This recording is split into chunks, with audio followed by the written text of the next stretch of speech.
In this video, I'm going to show you a few ways that you can make your drops explode. So the key to really making a drop sound explosive is to nail the buildup and the transition into the drop and the drop itself. So I've been recently listening to a lot of future bass playlists and a lot of future bass labels, and I'm noticing this new sound that's really popping up, which is a big melodic explosion of instruments when the drop hits, and what I've been doing lately is trying to dissect that sound in a way that I could actually teach to you guys. So I went ahead and I made a little piece here. Let's go ahead and start from the build up just into the drop so you get an idea of what we're working with.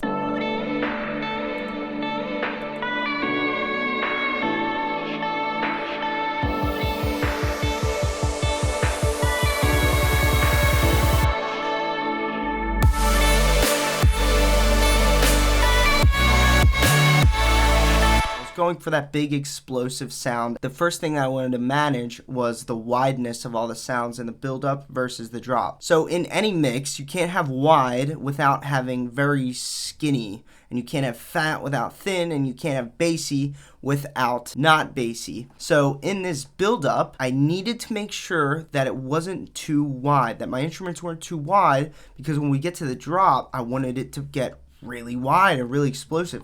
So what I did is I took my wider instruments, like this sound right here, which kind of floats over the entire drop, and I want to show you how I automated it so that as the buildup goes forward, the sound gets really skinny until it's 100% monophonic, and then it goes into the drop and gets really wide. And what I did is I just used a direction mixer to automate how wide the sound gets over time through the buildup and then into the drop. You can see as the buildup goes forward, the sound gets skinny. And then if we go back into the drop, it gets wide and opens back up again. And mind you, I didn't just do that with this atmospheric sound. I did it with the chords. I made these skinnier than whatever is their natural positions. By default, it's somewhere out here. So I made those thinner, made the main pianos thinner, and pretty much did that with every instrument so that when we get into the drop, everything could just open up really wide and sound good. So the second thing that you could do in the buildup is manage the bass in the buildup. Now remember what I said, you can't have a section of song sound really bassy without having a section of song that is not bassy. If the whole song was bassy, the bass would not sound satisfying and fulfilling anymore. We want the bass to really hit our listeners in the face.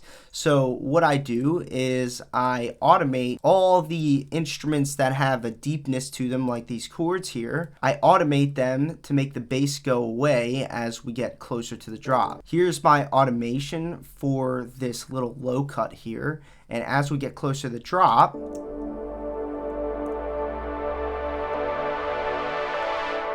you can see it gets really low cuts everything.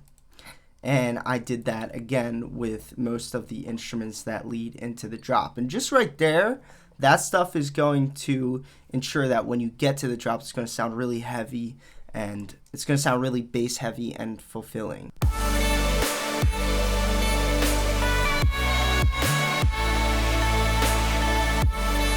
Thing I wanted to talk to you guys about how to obviously make your drop sound bigger is to nail the bass in the drop. And there's two parts to the bass. There's the kick and then there's the bass line itself. So the kick is easy. You find a big kick or a couple kicks layered together that sound really big and bassy.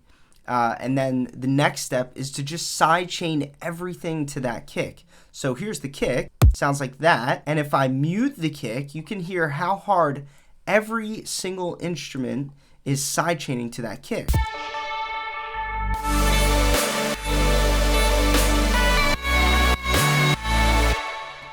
Like that. And I could even take it a step farther by making everything sidechain to the snare, which I am contemplating right now, but I'm really not sure if I want to do that. So that's the kick, that's easy. But then the next thing is the bass itself. So once you're already sidechaining to the kick, you want to go ahead and open up an EQ.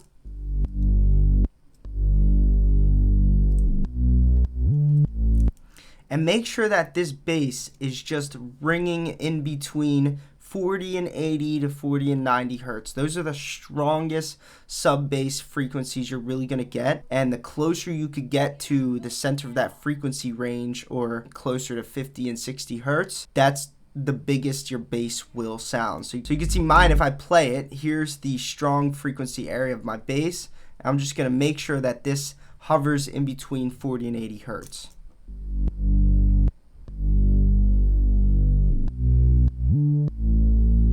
So we're looking good in our bass. So the final thing I wanted to tell you guys about making your drops sound really big and explosive is to make sure you're using your effects wisely. On every drop, or on the attack of every drop, I always have some sort of big explosion. If it's that kind of song, some big explosive impact or cymbal. So this song, I used these.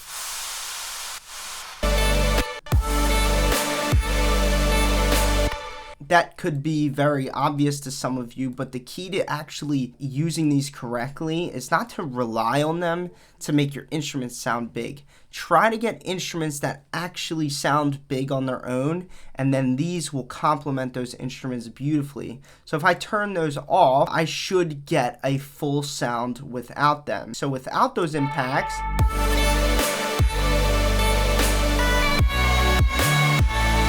it should sound good on its own, and then obviously when you're ready, go ahead and cap it off with